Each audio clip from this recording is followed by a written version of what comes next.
everybody. This is episode 2 of By the Fire, shooting situations with My Wild and Wonderful. Got Bub here beside me. How's everybody doing?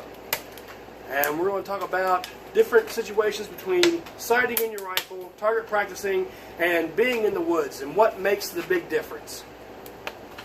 So, being out in hunting situations, being that now it's October 1st, and we've been shooting and hunting and things like that, and we really wanted to touch on the fact, because we noticed while we were out there hunting, that shooting from the bench versus aiming at an actual animal moving, you tend to make some nervous decisions, and it's different in the hold, and the accuracy is a whole different style of shooting because there's so many different positions you may have to be in.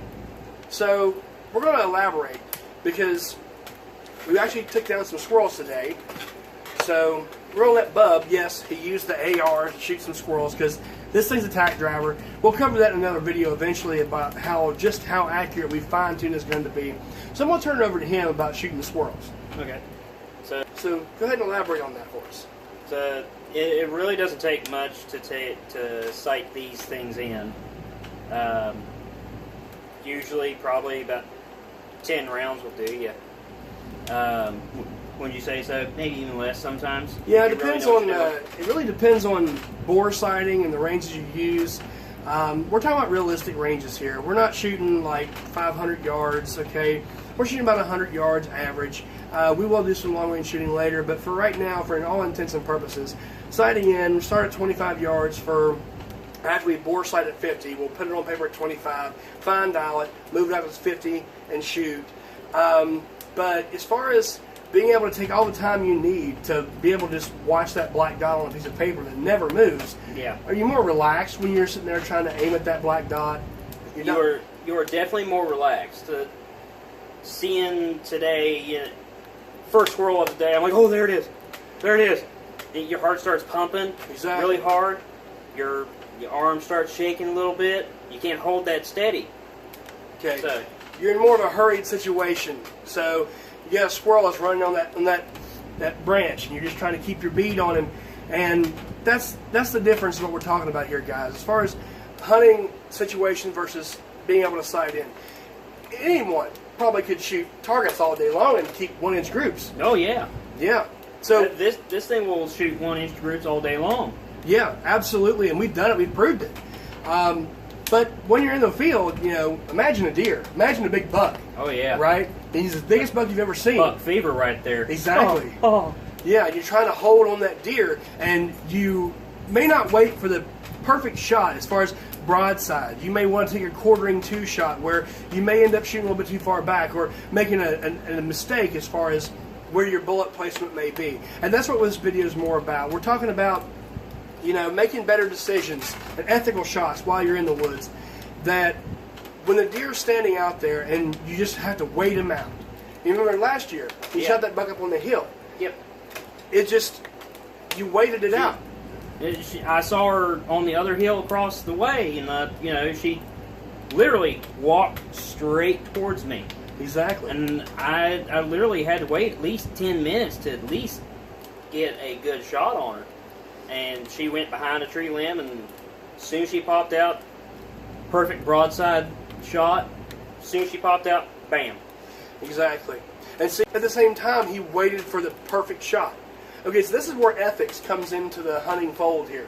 Yeah. What we're talking about is, you could have taken that shot. You could have tried to hit her right in the brisket, and it could have come out down low, back. You could have ruined a lot of meat. Yeah. Okay, so making that perfect shot not only ensures a quick and humane kill for the deer, but it also really preserves a lot of meat.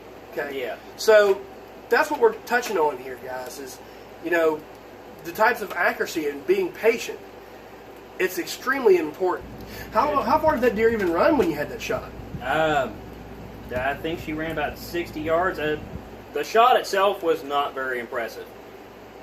Probably about 20 yards. 20-yard shot. And this is a 30-06, and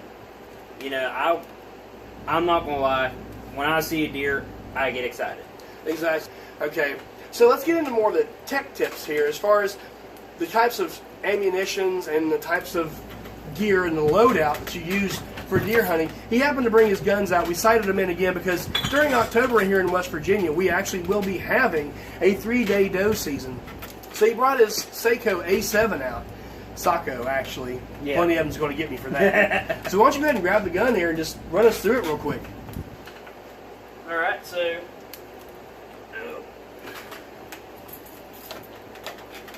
again, we're clear and empty. Clear and empty. Nothing in the chamber. Nothing in the magazine. Absolutely clear. All right, good.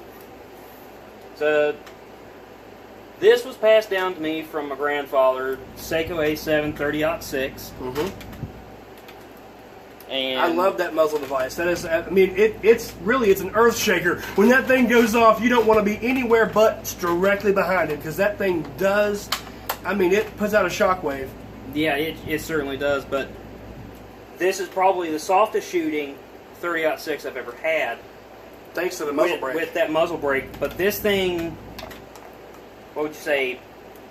Oh, I'd say 7 honestly, pounds? Yeah, maybe 7 pounds, 6.5 maybe. This gun is ultra light, and I gotta say I was super jealous when he got this gun.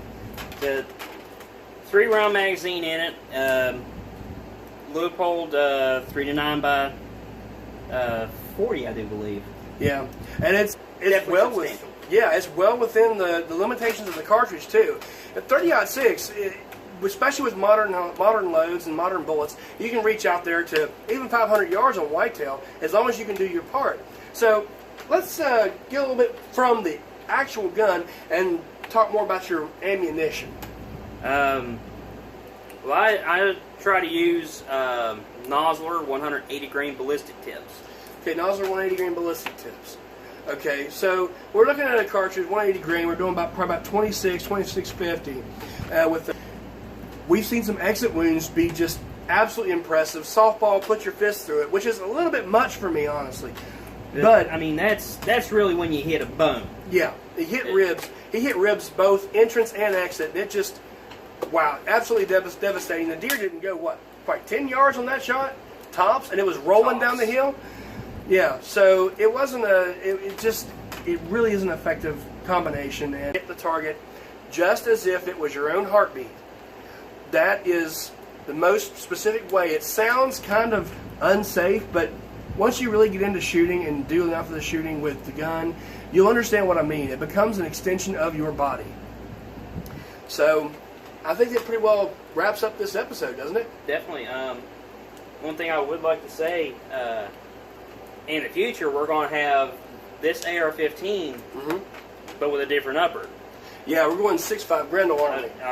I've got a 6.5 Grendel upper, and I'm still trying to get it to shoot just right.